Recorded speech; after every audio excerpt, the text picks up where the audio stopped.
All lives are on Arizona right now. According to experts, our state is the world's COVID-19 hotspot. With case numbers, hospitalizations, and deaths breaking records nearly every day now, doctors say the vaccination rate, might not be enough. Fox 10's Bailey Miller is live with more tonight. Bailey?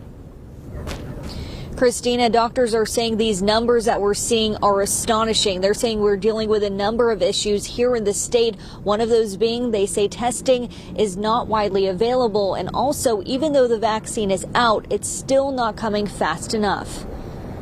We are now pretty much on 10,000 new cases per day. I never thought Arizona would reach that level. But the ASU Biodesign Institute's executive director, Joshua LeBaire, relaying the rising numbers and positivity rates and putting it all in layman's terms. He says the numbers are extraordinary. It means that there's just a lot of people in our state that are walking around with COVID-19. The reason for the increase, he says it could be because people are letting up on the protocols because the vaccine is out. The number of people getting vaccinated right now is tiny. Even though it's only available to first responders, teachers, and those 75 and older.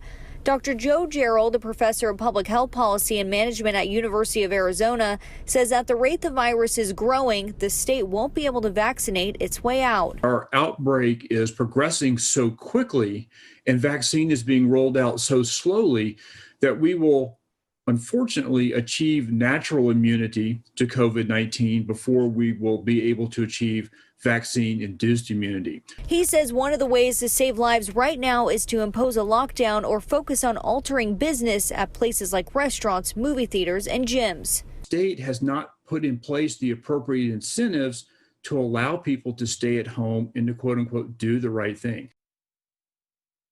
So the doctors we spoke with said the goal is to reach that vaccine-induced immunity. That way Arizonans can avoid getting to the ICU, getting to the hospital, and also avoiding death. Now, they also say until we get there, they're asking anyone to follow the protocols that are still in place. Reporting live, I'm Bailey Miller, Fox 10 News. Thanks, Bailey.